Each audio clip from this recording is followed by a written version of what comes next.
Most of his adult life, Tim has sounded like this. Not being able to talk, I think, is terrible. Tim spoke normally until 1978, when a brutal incident robbed him of his voice. Riding to a fire training seminar, he takes an old logging trail. He has no way of knowing that someone has maliciously strung a cable across the road to stop bikers dead. Oh my God, why would you do that? That's terrible. That's like decapitation style. Tim barely survived the accident. He eventually recovered from his injuries, but his larynx had been crushed by the cable and was irreparable. For 20 frustrating years, Tim's only option was to speak through the electronic voice box, until a 1998 news story led him to Dr. Marshall Strom, a larynx specialist at the Cleveland Clinic Foundation. Larynx is the voice box, pharynx is the throat. For years, Dr. Strom had been working to perfect a human larynx transplant, and Tim Heidler was a perfect candidate. In transplant surgery, the biggest danger is the donor organ itself. The recipient's immune system naturally attacks it as a foreign invader. A lot of times you're gonna have to take medications in order to weaken your own body's natural response against this organ. Doctors use drugs to suppress the recipient's immune system. This can cause even the smallest infection to become fatal. And it also creates a problem lifelong for many of these patients where they're immunocompromised to viruses that maybe you and I wouldn't be so concerned about, but those people would need to take extra steps to be careful. And also, when you're making a transplant like this for the vocal cords, you gotta be able to think about the vascular connections, which is the blood supply, but also neurologic connections, because you gotta be able to fire those muscles in addition to supply them with blood flow. Tim has survived the surgery. After an anxious 2.5 days, doctors ask their patient to speak. Okay, one more breath. Now the high mom.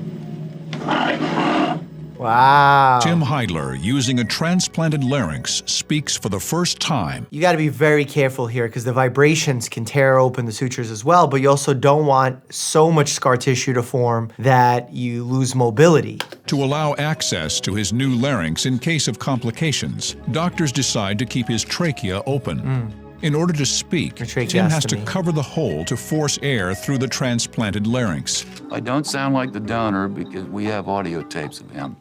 And he was a very large man, and he had a real low voice. Well, because that's differences in spacing, differences in muscle tension. You're not gonna have the one-to-one the same voice. It's not literally a voice box. What makes us sound the way we do is the shape of our mouth, the amount of space that we have in our head to resonate, which is why our voice boxes can be very different in terms of dimension sometimes. I actually have had this done for myself when I was diagnosed with LPR, laryngopharyngeal reflux, but it's an incredibly overlooked diagnosis for people who are having mucus in the back of their throat, a chronic cough, maybe even a sore throat that's worse in the mornings upon waking, even voice box changes. But lately I've been catching it in my patients because I'm more aware of it and successfully treating those symptoms. You can notice you run the pitch way up.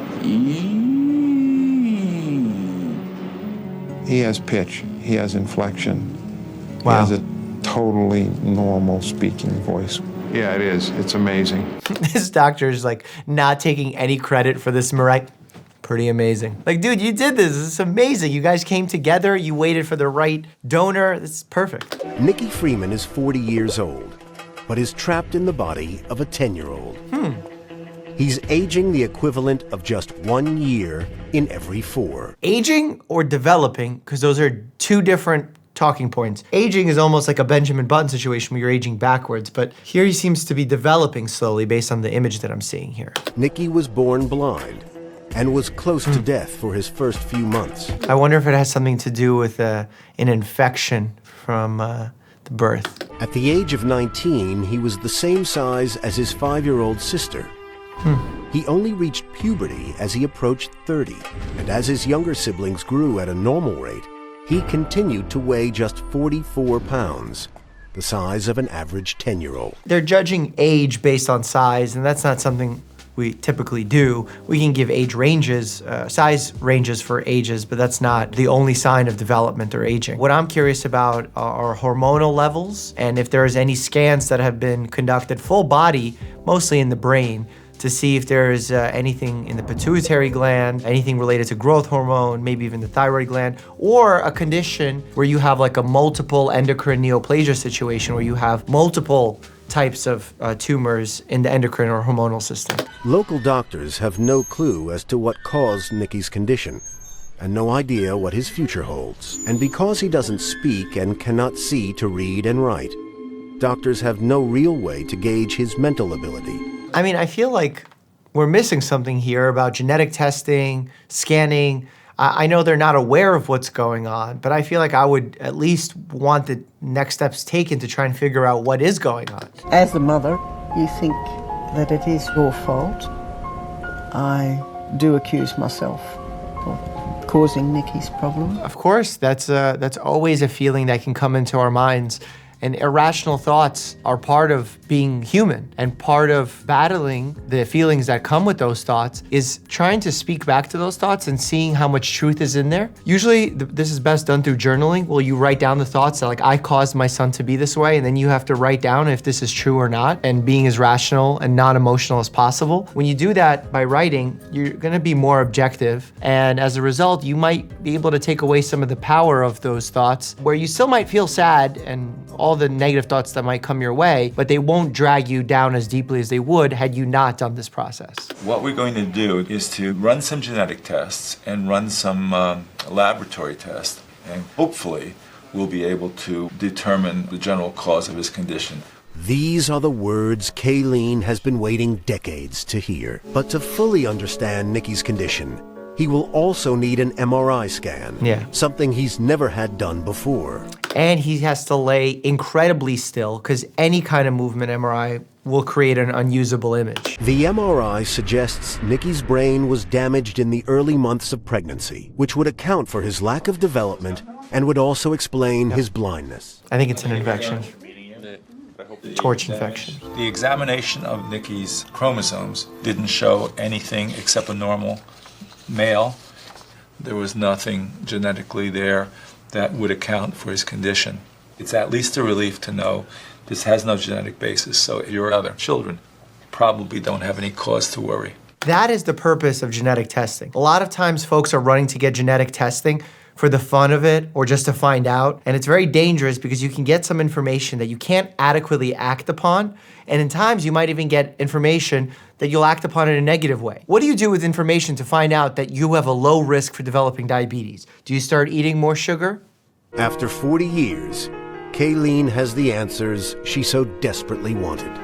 After Dr. Walker explained everything to us, Nicky got off my lap and went over to Dr. Walker, and now we know what it's all That's sweet. about. I didn't expect that. But I know, so. Alex just opened up the door and his eyes were popping out of his head, and he didn't have his top on, and his whole top half was just purple. Right away, my mind goes to something related to the thyroid hormone because of exophthalmos, commonly associated with thyroid disease. He didn't really know if I was there or not. He was like going unconscious. I didn't know what this was. You know, for me, he had the flu. No, that's not a flu. That's some kind of shock that a person's going into. When the blood pressure is falling so rapidly, you're not getting enough circulation to vital organs, you start dying. Ambulance emergency, tell me exactly what's happened. My husband's body is full of it's just rash, it just looks the state. He's had the worst headache for like 2 or 3 days, like a crippling headache. Whenever we hear worst headache of our life, we think thunderclap headache, and right away, we start getting imaging. Vomiting, has you? Yeah, and he can't urine, and it's just blood coming out.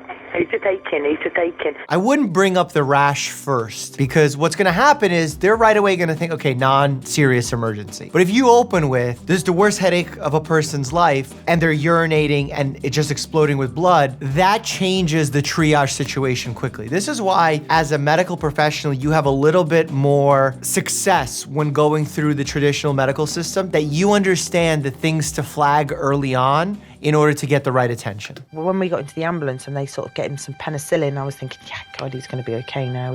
He's in safe hands now. Until you're in the hospital, you're not in safe hands. Alex's flu-like symptoms were caused by a common bacteria normally found harmlessly on the surface of the skin. Strep? In an extraordinarily rare case, streptococcal strand A, or toxic shock syndrome, had entered Alex's body and was attacking it. Traditionally, when you hear in media toxic shock syndrome, you're thinking of staph infection, usually associated with tampon use. But this is group A strep toxic shock syndrome, which is different. The mortality rate and the idea that you die is much higher, the rate at which you die. Everything was dying, all his toes were dying, all his fingertips were dying, all his earlobes, his nose. We don't know why it happens in some people. Usually we think it's because of a cut that the bacteria gets in, and then if they have a weaker immune system for whatever reason, they get this really bad infection with the group A strep. But what's actually happening is the group A strep bacteria form super antigens, which cause an overreaction of your immune system, if you will, where they create massive inflammation, massive cytokine release, and as a result, it damages all your tissues, like across your whole body. There's been some controversy about removing that tissue, perhaps maybe doing a watchful waiting period when you're giving the antibiotics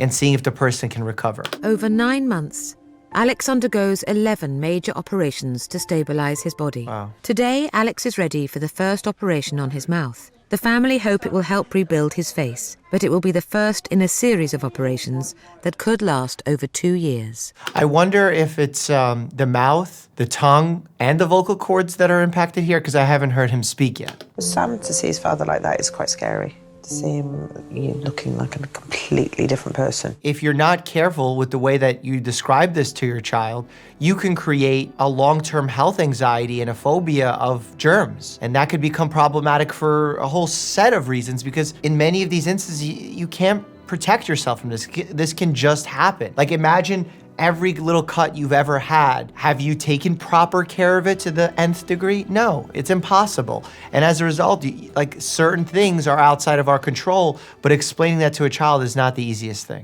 Alex is now being looked after by a carer at home while he continues his rehabilitation and surgery on his mouth.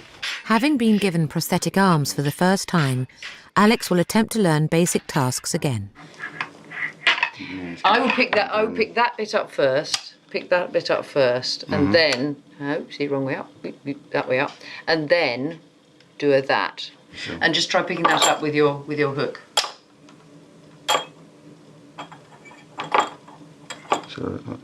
It's like learning to walk all over again. Basically what happens is you're retraining your nerves and your muscles to fire in a new way by seeing feedback, what's happening to the hook, and trying to pair that with the different neurologic signals that you're sending to new muscles. The cost of it, all told with prosthetics, is about £24,500. Wow. That money is worth every penny for it. Now, as the time's going by, I see something new happen every week.